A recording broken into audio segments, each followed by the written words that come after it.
सुप्रभात, नमस्कार, जय श्री राम। कैसे आप सभी मेरे दोस्त? मैं निशांत आप सभी का एक बार पुनः स्वागत करता हूं आपके अपने डिजिटल प्लेटफॉर्म संभव एजुकेशन क्लासेस पर।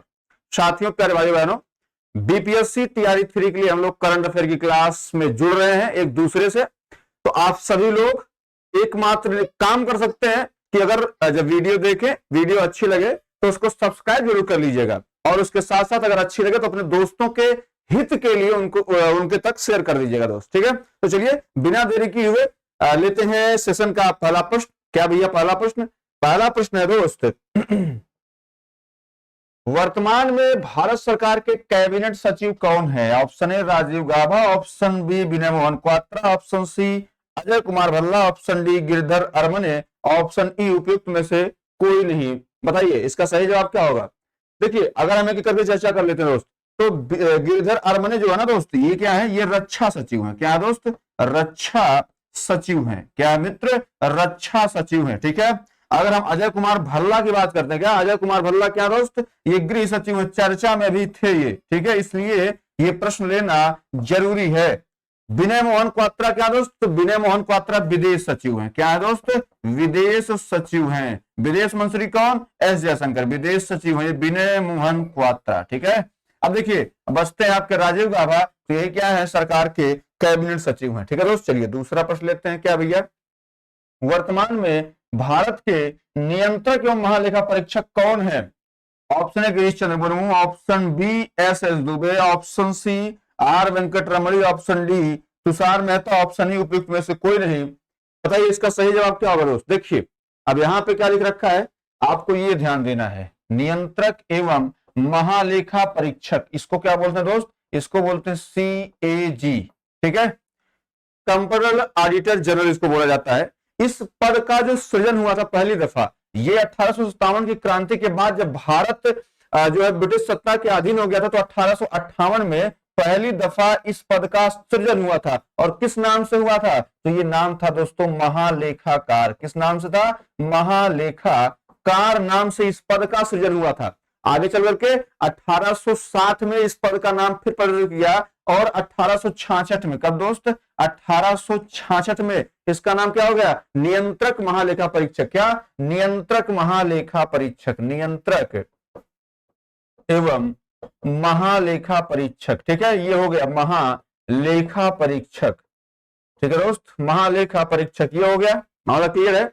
अब आपसे फिर, अभी तो ये क्या है? सरकार के अधीन चल रहा है, लेकिन 1919 का अधिनियम आता है दोस्त। क्या आता है? 1919 का अधिनियम आता है, और उस अधिनियम में यह कहा जाता है कि जो ये पद है ना महालेखा परीक्षक या नियंत्रक महालेखा परीक्षक का, इस पद को क्या सरकारी नियंत्रण से मुक्त कर दिया था। क्या? सरकारी नियंत्रण से मुक्त। सरकारी नियंत्रण से मुक्त। बीपीएससी का यह प्रश्न भी है दोस्त कि किस अधिनियम के द्वारा कैग जो CAG है इसको सरकारी नियंत्रण से मुक्त किया गया था। सरकारी नियंत्रण से मुक्त किया गया था। मतलब क्या?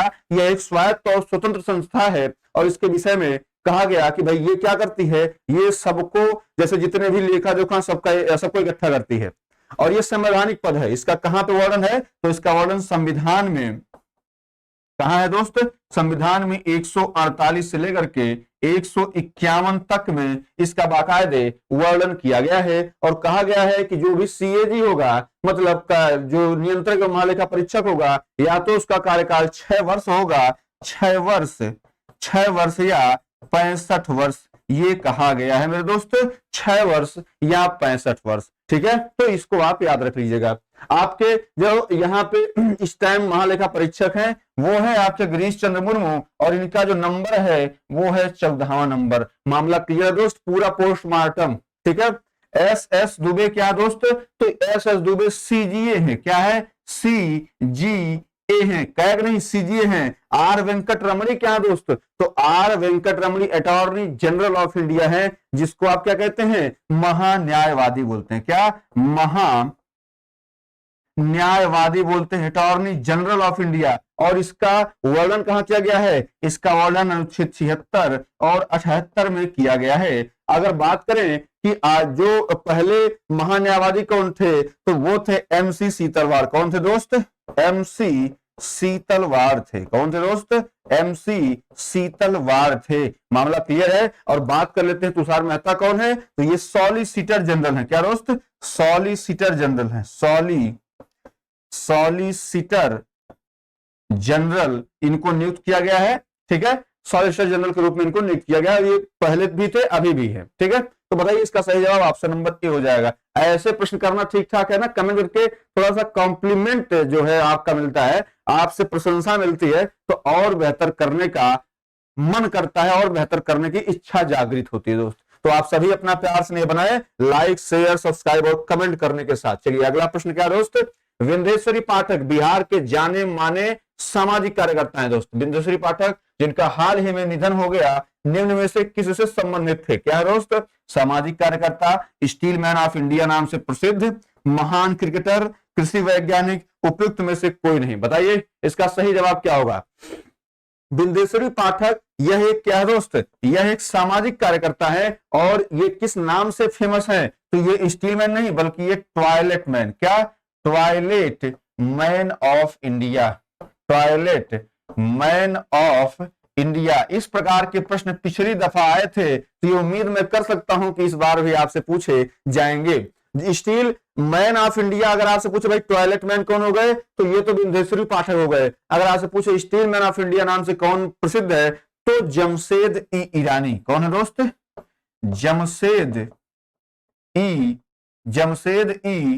ईरानी। और मेरे भाई इनका भी हाल ही में निधन हो गया। महान क्रिकेट की बात करते हैं तो दो महान क्रिकेटर जो अभी भारत के हैं जिनका निधन हुआ है, एक तो सलीम दुर्रानी। क्या? एक तो सलीम दुर्रानी इनका भी निधन हुआ है। और एक महान क्रिकेटर जो भारत के रहे हैं, कौन? बिशन सिंह बेदी, इनका भी निधन हो गया है। तो इनको भी आप याद रखिएगा, बिशन सिंह बेदी। ठीक है। और कृषि वैज्ञानिक कौन अभी हाल ही में जिनका निधन हुआ है? कृषि वैज्ञानिक कौन थे? MS स्वामीनाथन। क्या दोस्त? MS स्वामीनाथन। और इनको क्या कहा जाता है? इनको कहा जाता है भारत में हरित क्रांति का जनक। क्या? हरित क्रांति का जनक। ठीक है, हरित क्रांति का जनक कहा जाता है। और ये हमने इसलिए लिया है, इनको 1958 में इनको जो है क्या मिला था? इनको 1958 में जो है पद्म विभूषण पुरस्कार भी मिला दोस्त। तो भी आपको याद रखना है। अगर यहीं पे आपसे पूछे श्वेत क्रांति के कौन? श्वेत क्रांति के जनक कौन है दोस्त? तो ये हैं आपके वर्गीज कुरियन है दोस्त। आगे प्रश्न आता रहेगा, मैं आपको सलूशन ऐसे जो पहले 10-15 प्रश्न रहेंगे उनको बाकायदे डेप्थ में जाके समझाएंगे। और जैसे जैसे थोड़े से प्रश्न हल्के होते जाएंगे, वैसे वैसे हम आपको थोड़ा सा कम डिफाइन करके बताना शुरू करेंगे। ठीक है दोस्त, तो एक स्टेप बना के चलते हैं, जितना इंपॉर्टेंट उतना ज्यादा डिस्कशन। ठीक है दोस्त, चलिए आगे बढ़ते हैं। अगला प्रश्न लेते हैं। क्या भैया? भारत ने पूर्ण रूप से मलेरिया उन्मूलन का लक्ष्य वर्ष रखा है, कब तक का रखा दोस्त? ऐसे प्रश्न आ चुके हैं 2025 में, 2030 में, 2047 में, 2070 में, या उपयुक्त में से कोई नहीं। बताइए इसका सही जवाब क्या होगा दोस्त? पहला ऑप्शन है 2025। 2025 में क्या क्या लक्ष्य है? पहले तो टीबी मुक्त जो भारत है, भाई टीबी मुक्त वही जो रोग टीबी वाला होता है, ऐसा नहीं टीबी वाला नहीं, ये टीबी मुक्त भारत का लक्ष्य कब तक है? 2025 तक है। और कौन सा है? भारतीय अर्थव्यवस्था को। क्या? भारतीय अर्थव्यवस्था को। ये भी प्रश्न आ चुका है। भारतीय अर्थव्यवस्था को 1 ट्रिलियन की अर्थव्यवस्था बनाने का लक्ष्य जो है 2025 तक रखा गया। और दुग्ध प्रसंस्करण जो है, क्या? दुग्ध प्रसंस्करण को दोगुना करने का भी लक्ष्य कब? 2025 तक रखा गया। 2030 में क्या है दोस्त? सबसे पहला काम तो है HIV एड्स से मुक्त भारत। HIV/AIDS से मुक्त भारत, इसका भी लक्ष्य रखा गया है। और ग्रीन रेलवे बनाने का लक्ष्य भी 2030 तक। क्या? ग्रीन रेलवे बनाने का लक्ष्य भी क्या है? क्या इसमें पूछा है? पूर्ण से मलेरिया उन्मूलन का लक्ष्य ना, तो भैया HIV/AIDS से मुक्त ग्रीन रेलवे बनाने का लक्ष्य भी आपको 2030 में, और इतने नहीं, आपको मलेरिया उन्मूलन का लक्ष्य भी क्या है, 2030 ही है दोस्त। लेकिन अब 2 ऑप्शन और बचे हैं, 2047 और 2070, तो इसको भी देख लेते हैं। 2047 में क्या दोस्त, तो भारत को विकसित बनाने का लक्ष्य, क्या, भारत को विकसित बनाने का लक्ष्य, भारत को विकसित बनाने का लक्ष्य जो है ये कब तक का है, 2047 तक का है। और एचएफसी जो हाइड्रोफ्लोरोकार्बन है, इनको क्या 80% तक कम करने का प्लान किया गया है दोस्त। कब तक, 2047 तक। और 2070 तक क्या है, भारत का नेट जीरो का लक्ष्य है दोस्त। ठीक है, तो आपका ऑप्शन नंबर बी बिल्कुल सही है। चलिए आगे बढ़ते हैं दोस्त। 5वां नंबर क्या है, निम्न में से किस शहर का नाम परिवर्तित करके संभाजी नगर कर दिया गया है। Option A Ahmednagar, option B Aurangabad, option C Osmanabad, option C D Firozabad, option E उपयुक्त में से कोई नहीं। बताइए दोस्त इसका सही जवाब क्या होगा। देखिए ये ऐसे प्रश्न आपसे एग्जाम में पूछे जाने की उम्मीद है। ठीक है, जैसे अहमदनगर का नाम परिवर्तित क्या किया गया दोस्त, अहमदनगर का नाम परिवर्तित करके अहिल्याबाई होलकर नगर, क्या, अहिल्याबाई होलकर, अहिल्याबाई होलकर नगर कर लिया गया। ठीक है, अब यहीं पे फिरोजाबाद का नाम क्या होगा दोस्त, उत्तर प्रदेश का नगर अभी प्रस्तावित है, इसका नाम क्या किया जाएगा, चंद्र नगर। क्या किया जाएगा, चंद्र नगर किया जाएगा। और अगर उस्मानाबाद की बात करते हैं तो इसका नाम क्या किया गया है, धाराशिव किया गया है। क्या, धाराशिव किया गया है। और इसमें सही जवाब हो जाएगा ऑप्शन नंबर बी, औरंगाबाद का नाम परिवर्तित क्या किया गया है, संभाजी नगर किया गया। ठीक है दोस्त, चलिए आगे बढ़ते हैं। नीलगिरी तहर दिवस कब मनाने की घोषणा की गई है। ऑप्शन ए 23 अगस्त, ऑप्शन बी 23 जनवरी, ऑप्शन सी 7 अक्टूबर, ऑप्शन डी 25 नवंबर, ऑप्शन ई उपयुक्त में से कोई नहीं। बताइए, आपको तो चीज पता है ना दोस्त कि भाई 23 अगस्त को क्या होता है, 23 अगस्त को राष्ट्रीय अंतरिक्ष दिवस, क्या, राष्ट्रीय अंतरिक्ष दिवस, क्या, राष्ट्रीय अंतरिक्ष दिवस मनाने की घोषणा कब की गई है, 23 अगस्त को। और 23 जनवरी को पराक्रम सुभाष चंद्र बोस की 125वीं जयंती पर। ठीक है, क्या, पराक्रम दिवस मनाने की घोषणा की गई है 23 जनवरी को। और 25 नवंबर उत्तर प्रदेश सरकार ने घोषणा करी है, कौन सी, नो नॉनवेज डे, क्या, नो नॉनवेज डे की घोषणा करी किसने, उत्तर प्रदेश सरकार ने। और 7 अक्टूबर को तमिलनाडु की सरकार ने घोषणा करी है नीलगिरी तहर दिवस मनाने की। चलिए आगे बढ़ते हैं दोस्तों। 7वां नंबर, 19वां G20 शिखर सम्मेलन 2024 का आयोजन कहां किया जाएगा। Option A Brazil, option B Azerbaijan, option C Kazakhstan, option D रूस, ऑप्शन ई उपयुक्त में से कोई नहीं। बताइए इसका सही जवाब क्या होगा दोस्त। भाई अभी 18वां G20 सम्मेलन कहां हुआ, भारत में हुआ है। 19वां कहां होगा, 19वां कहां होगा, 5 ऑप्शन आपको दिए गए। बताइए, जैसे अगर बात करते हैं रूस की ना दोस्त, तो यहां पर रूस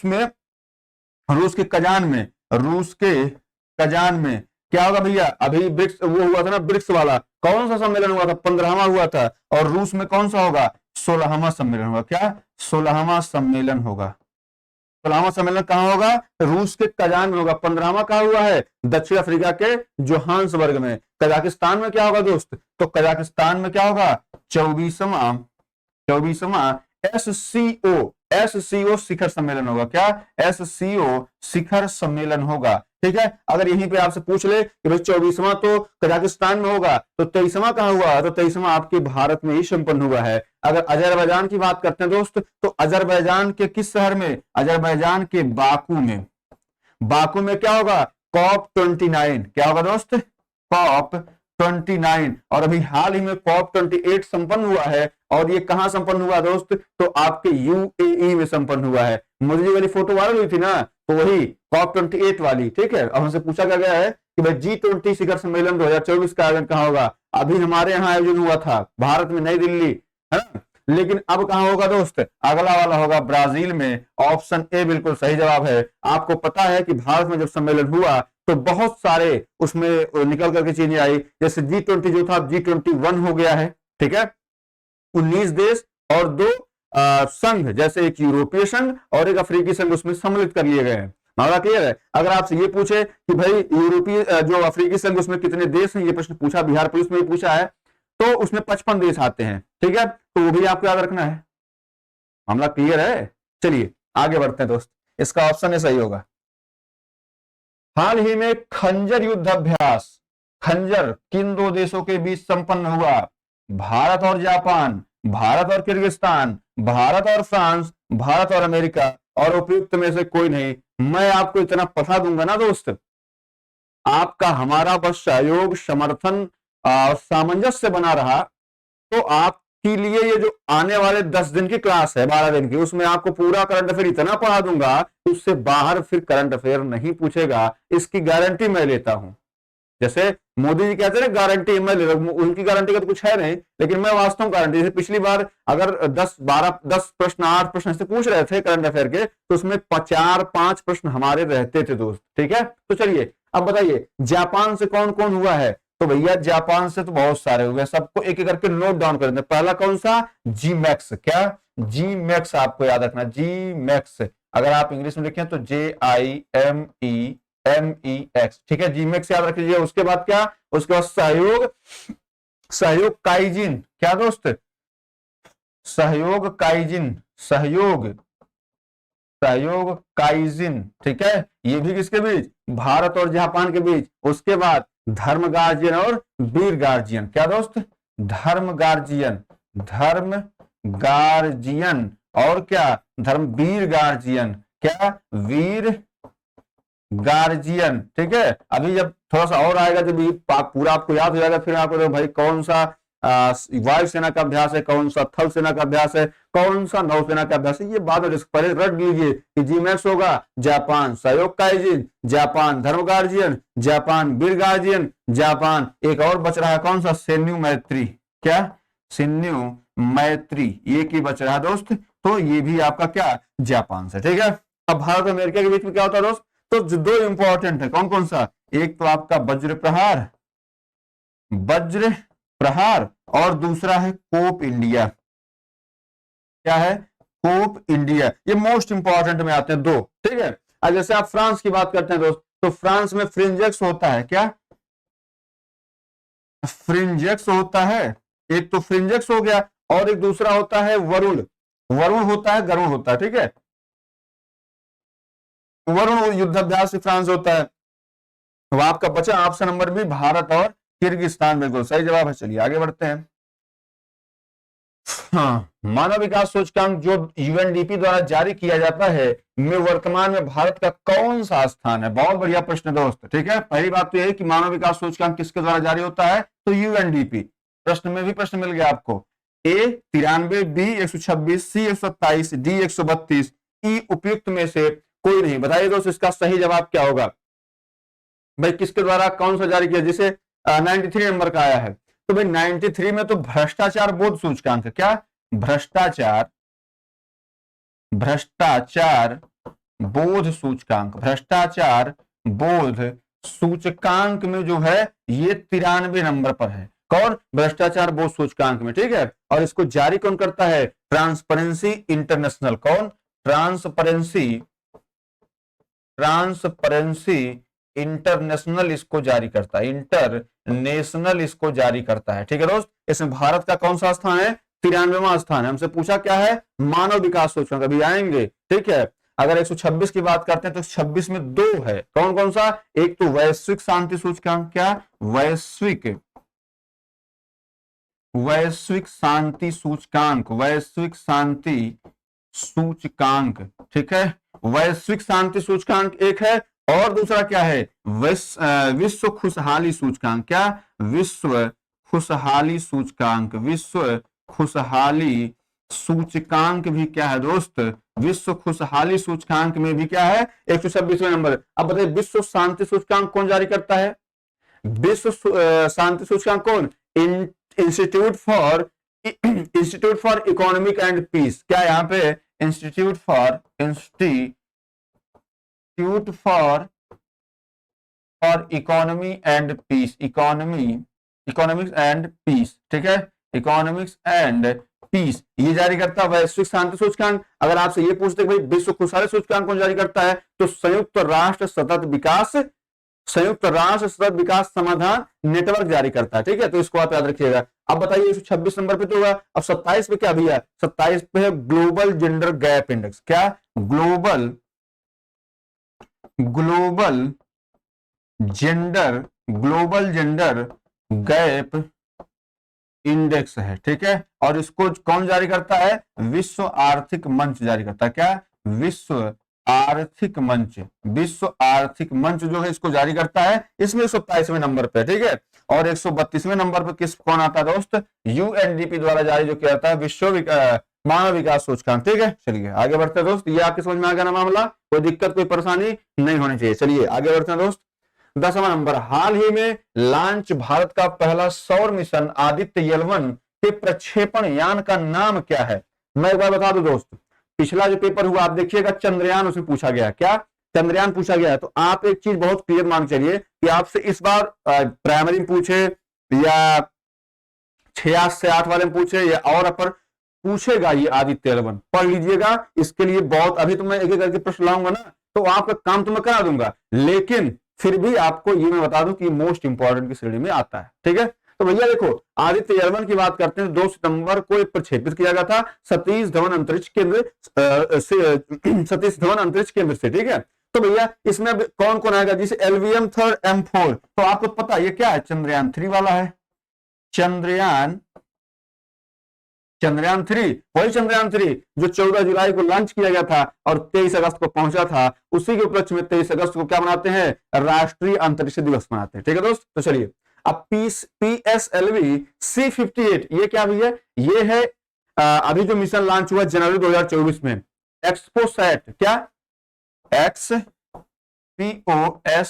एक्सपोसैट ये लॉन्च किया गया, जनवरी 2024 में लॉन्च किया गया है। और इसका क्या उद्देश्य है, एक तो आपका ब्लैक होल जो हो रहा है, ब्लैक होल इसका पता लगाएगा, ब्लैक होल को पता लगाएगा, और न्यूट्रॉन स्टार जो है उनके विषय में पता लगाएगा, जो न्यूट्रॉन स्टार्स हैं। क्या, न्यूट्रॉन स्टार्स जो है उनके विषय में पता लगाएगा। तो ये इसका काम है, एक्सपोसैट मिशन इसको बोलते हैं। ठीक है, एक्सपोसैट मिशन। तो अगर आपसे ये प्रश्न आता है तो ये भी आपको ले जाएंगे। अब आपसे पूछा क्या है भाई, सौर मिशन जो आदित्य L1 है, जो भारत का पहला सौर मिशन है, ये इसका जो प्रक्षेपण यान है उसका नाम क्या है, PSLV C57। ऑप्शन ए बिल्कुल सही जवाब है। ठीक है, चलिए आगे बढ़ते हैं दोस्त। 11 नंबर, हाल ही में साहित्य अकादमी पुरस्कार 2023 हिंदी भाषा से किसको सम्मानित किया गया, बताइएगा दोस्त। ऑप्शन है Sanjeev, option B Basukinath Jha, option C Neelam Swarngaur, option D Sadiq Nawab Sahar, option D उपयुक्त में से कोई नहीं। इस प्रश्न में हमने जितने भी साहित्य अकादमी पुरस्कार आपको दिए गए हैं, जैसे इसमें जो भी 4 भाषा में 4 लोगों को जो दिया गया मुख्य, उनको हमने ले रखा है। आपसे ही बार बार पूछे जाते हैं। ठीक है, ये पूछा जाता है कि भाई किसको किस भाषा में दिया गया। जैसे आपसे पूछेगा जो सादिक नवाब सहर है, इनको किस भाषा में, तो भैया इनको दिया गया है उर्दू भाषा में। किसमें, उर्दू भाषा के लिए इनको दिया गया है। अब आपसे पूछेगा भाई कौन सी रचना इनकी थी, तो राजदेव की अमराई। क्या, राजदेव की अमराई। ठीक है, राजदेव की अमराई क्या है इनकी रचना है, और उर्दू भाषा में दिया गया। नीलम स्वर्णगौर का क्या है भैया, तो ये तो अंग्रेजी वाली है। क्या, ये तो अंग्रेजी में इनको दिया गया दोस्त। और अगर आपसे ये पूछे कि भैया इनकी रचना का क्या नाम है, तो इनका रचना का नाम है रेक्यूम इन रागा जानकी। क्या दोस्त, रेक्यूम इन रागा जानकी, ये इनकी रचना है। ठीक है दोस्त। अब वासुकीनाथ झा, इनको क्या दिया गया भैया, इनको दिया गया है मैथिली में। क्या, मैथिली। बिहार वालों इसको आप लोग याद देख लेना कि मैथिली में वासुकीनाथ झा को दिया गया, और किसके लिए, बोध संकेतन के लिए। क्या, बोध संकेतन के लिए इनको ये दिया गया है। मामला क्लियर मेरे दोस्त। बोध संकेतन के लिए बचते कौन, संजीव, और संजीव को ही क्या दिया गया दोस्त, साहित्य अकादमी पुरस्कार 2023 दिया गया। किसके लिए, मुझे पहचानो। किसके लिए, मुझे पहचानो। नहीं वो गाना है अमिताभ बच्चन की पिक्चर वाला, मुझे पहचानो मैं ही डॉन। तो आपको ज्यादा नहीं पहचानना है, बस मुझे पहचानो इतना याद रखना है। और संजीव याद रखना है कि संजीव क्या कहता है, क्या कहते हैं, मुझे पहचानो, और यही तरह का क्या पा जाते हैं, साहित्य अकादमी पुरस्कार 2023 पा जाते हैं। ठीक है दोस्त, चलिए अगर आपसे कोई पूछे बांसुकीनाथ झा बोध संकीर्तन मैथिली, अंग्रेजी के लिए नीलम शरण गौर, इसके लिए रेक्योमिन रागा जानकी, अगर आपसे पूछे उर्दू के लिए सादिक नवाब शहर, और किसके लिए, राजदेव की अमराई के लिए। चलिए अगला प्रश्न लेते हैं, 12 नंबर। समझ में आ रहा है ना, कोई दिक्कत कोई परेशानी नहीं होनी चाहिए दोस्त, अगर हो तो आप अपना भाई अपना दोस्त आपका अपना परिवार असंभव जिज्ञासा आप इसमें कमेंट करिएगा, सारे के सारे प्रश्नों का जवाब यथोचित आपको दिया जाएगा। ठीक है, चलिए अगला प्रश्न क्या है दोस्त, जम्मू कश्मीर में बढ़ती आतंकवादी गतिविधियों के जवाब में भारतीय सेना द्वारा कौन सा ऑपरेशन शुरू किया गया, ऑपरेशन सूर्य शक्ति, ऑपरेशन सूर्य प्रभात, operation सर्वशक्ति, operation Surya Kiran, option E उपयुक्त में से कोई नहीं। बताइए, ये अभी चर्चा में रहा है और इस पे जो विपक्ष के लोग वहां पे हैं, जैसे जो होता है ना कि थोड़ा सा उस टाइप में, तो वो लोग इस पे अभी जो है बड़ा बवाल कर रहे थे, भैया इसका देखो क्या कर सकते हैं। तो जैसे अगर बात करें सूर्य किरण, तो भैया ये तो युद्धाभ्यास है ना, कहाँ नेपाल से होता है, तो ये नहीं, इसमें ऑप्शन सी क्या है, बिल्कुल सही जवाब है। अब यहां से आपकी गाड़ी थोड़ा सा स्पीड क्या होगी, बढ़ा देंगे दोस्त, जो 8 प्रश्न इंपॉर्टेंट तो है लेकिन उसको थोड़ा सा लेकर के स्पीड में चलेंगे, ताकि आपके समय को भी बचाना है। जहां पर डेप्थ में जाना था हम वहां डेप्थ में गए, जहां पर ऊपर ऊपर चलना है वहां हम ऊपर ऊपर चल लेंगे। चलिए आगे बढ़ते दोस्त, क्या है, आपदा प्रबंधन में उत्कृष्ट कार्य के लिए वर्ष 2024 की संस्थागत श्रेणी के लिए किस राज्य के 60 पैराशूट फील्ड हॉस्पिटल को सुभाष चंद्र बोस आपदा प्रबंधन पुरस्कार 2024 के लिए चयनित किया गया। बताइए दोस्त, मध्य प्रदेश, उत्तर प्रदेश, झारखंड या राजस्थान। बताइए इसका सही जवाब क्या होगा दोस्त, तो इसका सही जवाब हो जाएगा आपका ऑप्शन बी, उत्तर प्रदेश। ठीक है, चलिए आगे बढ़ते हैं, लेंदी प्रश्न है, ऐसे प्रश्न आपके एग्जाम पूछे जाने की संभावना है। चलिए आगे बढ़ते हैं, इसलिए मैंने पूरा लिख दिया है। आईसीसी पुरुष one day cricket of the year 2023 से 23 किसे चुना गया है। Option A Pat Cummins, option B Rohit Sharma, option C Virat Kohli, option D Shubman Gill, option A उपयुक्त में से कोई नहीं।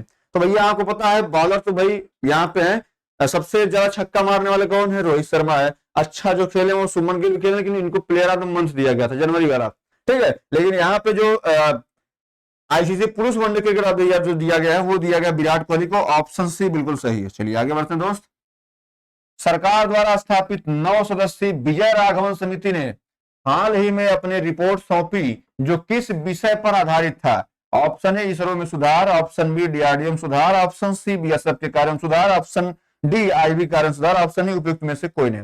देखिए दोस्त, ये जो समिति बनी थी ना विजय राघवन समिति, ये बेसिकली इसलिए है, जैसे हम लोग जो रिसर्च करते हैं, जैसे आप देख रहे हैं इसरो खूब आगे बढ़ रहा है, खूब आगे जा रहा है, लेकिन डीआरडीओ का इसमें क्या योगदान है। डीआरडीओ के लिए कई सारे काम बांट दिए गए थे। जब एक कमेटी गठित हुई तो प्रधानमंत्री जी चूंकि इस पे सीरियसली इसको ले रहे थे कि साहब इसमें डीआरडीओ का क्या योगदान, कहां तक जा रहा है, तो डीआरडीओ देखे कि भाई इस पे खर्चा तो हम ज्यादा कर रहे हैं, लेकिन इसका जो जैसे नहीं होता है, हम उसका आउटकम हमको कुछ नहीं मिल रहा है, उसका कुछ आउटकम नहीं मिल रहा है। तो उसके लिए उन्होंने क्या किया, विजय राघवन समिति का गठन किया और कहा कि आप बताइए कि ये क्यों पीछे चल रहा है। तो विजय राघवन कमेटी जो थी उसने अपनी रिपोर्ट सबमिट की और कहा कि डीआरडीओ में जो अमूल सुधार हो सकते हैं उस पर सुझाव दिया और बताया कि इसके कार्य कई क्षेत्रों में बटे हुए हैं। तो प्रधानमंत्री जी ने इसको सीरियसली लिया है और आगे आपको डीआरडीओ का एक बेहतरीन मॉड्यूल देखने को मिलने वाला दोस्त। ठीक है, तो बताइए दोस्त, अब तो आपको बोलेगा ना, कहानी पूरी सुन लिए। तो विजय राघवन समिति बोले तो डीआरडीओ, क्या डीआरडीओ, इसरो भूल जाइएगा। ठीक है, चलिए नई दिल्ली में 75वें गणतंत्र दिवस परेड में मुख्य अतिथि कौन थे। Option A Emmanuel Macron, option B Sheikh Hasina, option C Olaf Scholz, option D उपयुक्त में से कोई नहीं। शेख हसीना जुल्फो मारी बोले तो कौन, बोले तो आपके बांग्लादेश के प्रधानमंत्री। तो ये तो आने से रही दोस्त। ठीक है, आपसे जो 2 इंपॉर्टेंट प्रश्न पूछ सकते हैं वो यही है कि भाई 75वें गणतंत्र दिवस परेड में मुख्य अतिथि कौन थे, तो वो थे फ्रांस के राष्ट्रपति कौन, इमैनुअल मैक्रों। ठीक है, अब अगर आपसे ये पूछ ले भाई कि इसमें बेस्ट झांकी, सर्वश्रेष्ठ झांकी, अगर आपसे पूछे क्या सर्वश्रेष्ठ झांकी, क्या पूछे दोस्त, सर्वश्रेष्ठ झांकी अगर आपसे पूछेगा ना तो क्या बताइएगा, सर्वश्रेष्ठ झांकी कौन सी थी, उत्तर प्रदेश की थी। बार बार प्रदेश जो जीत रहा है झांकी कौन, आपका अपना उत्तर प्रदेश। ठीक है, हालांकि आप बिहार में टीचर बनने जा रहे हैं तो अभी तो शुभकामनाएं आपके लिए है, बिहार को भी क्या करना है, और अच्छा करना है, क्योंकि बिहार तो अच्छा है ही है, बिहार को और अच्छा करने के लिए लोग जा रहे हैं वहां पे शिक्षा व्यवस्था को। ठीक है, चलिए 17 नंबर पे। ठीक है, हाल ही में किस सरकार ने विश्व में अपनी तरह की पहली ब्लैक टाइगर सफारी स्थापित करने की घोषणा की है? ऑप्शन है Andhra Pradesh, option B Madhya Pradesh, option C Maharashtra, option D Orissa, option E उपयुक्त में से कोई नहीं। जो लोग ये सोच रहे हैं कि यार ये तो बिहार नहीं पढ़ा रहे हैं, बिहार स्पेशल की क्लास ना दोस्त, ये बहुत जल्दी आने वाली है, आपको एक दो दिन में देखने को मिल जाएगा। और उसमें हमने जितने भी बीपीएससी के प्रीवियस ईयर क्वेश्चंस हैं सारे के सारे डाल रखे हैं। ठीक है, तो आप सभी दिल थाम के बैठिए, बीपीएससी ने जितने पूछे हैं सब के सब सब्जेक्ट के प्रश्न आपके पास रहेंगे। और सबको आप एक दो बार वीडियो देख लीजिएगा, और देखने के बाद ये मत करिए कि जो है शेयर मत करिए, शेयर कर दिया करिए, इससे हमारा भी जो है थोड़ा सा मान बढ़ जाएगा, और आपका जो है एक हो जाएगा भाई आप एक अच्छे चैनल के लिए लोगों को क्या कर रहे हैं, आगाह करें भाई अच्छा चैनल है, अच्छा पढ़ा रहा है, अगर अच्छा आपको लग रहा है तो। ठीक है, चलिए इसका जवाब हो जाएगा दोस्त ब्लैक टाइगर सफारी कौन स्थापित कर रहा है दोस्त? इसमें बिल्कुल सही जवाब है कौन? ओडिशा, ऑप्शन डी बिल्कुल सही है। चलिए आगे बढ़ते हैं दोस्त। 18 नंबर, हाल ही में भारतीय सेना में सूबेदार पद पर नियुक्त होने वाली पाने वाली पहली महिला कौन बनी है? सुमित्रा राय बनी है, स्नेहा चौधरी बनी है, स्मृति जोशी बनी है, प्रीति रजक बनी है, या उपयुक्त में से कोई नहीं। बताइए इसका सही जवाब क्या होगा दोस्त? तो इसका सही जवाब हो जाएगा, बिना देरी के बताइए, प्रीति रजक। और ये प्रश्न इंपॉर्टेंट है, आपके एग्जाम में आ सकता है, क्योंकि पहली महिला संबंधित है। ठीक है, हमेशा एग्जाम में पहला जो होता है वो बड़ा इंपॉर्टेंट होता है। चलिए आगे बढ़ते हैं। 19 नंबर, 29 जनवरी 2024 को किस राज्य सरकार ने लघु बाण जाति द्रव्य क्रय, यहाँ पे द्रव्य है दोस्त, ठीक है, द्रव्य क्रय LABH लावा योजना शुरू करने की घोषणा की है? उत्तराखंड में, झारखंड में, उड़ीसा में, सिक्किम में, या उपयुक्त में से कोई नहीं। बताइए इसका सही जवाब क्या होगा दोस्त? तो देखिए, अगर यहाँ पे लघु बाण जाति द्रव्य क्रय इसकी बात करते हैं ना दोस्तों, ये बेसिकली है उड़ीसा में, तो इसका सही जवाब क्या जाएगा? उड़ीसा, ऑप्शन नंबर सी बिल्कुल सही है। चलिए आखिरी प्रश्न लेते हैं दोस्त बिना देरी के। जनवरी 28 जनवरी को श्री नीतीश कुमार ने पटना के राजभवन में कौन सी बार बिहार के मुख्यमंत्री की शपथ ली है? बिहार के मुख्यमंत्री बने हैं, बताइए, 8वीं बार, 9वीं बार, 10वीं बार, 11वीं बार, या उपयुक्त में से कोई नहीं। अभी तो ये क्या कौन सा है, जैसे नहीं होता है कयामत के दिन पास आने लगे हैं, कदम क्यों मेरे डगमगाने लगे हैं, अभी तो ये मेरा पहला चरण है ना, अभी तो हमारा ये पहला चरण है, कदम क्यों मेरे इतराने लगे हैं। तो नीतीश कुमार जी हैं, अभी आए हैं बेचारे। हालांकि आप लोग धन्यवाद ज्ञापित करिए नीतीश कुमार जी का, तेजस्वी जी का, कि साहब उन्होंने जो है जब रोजगार दिया है।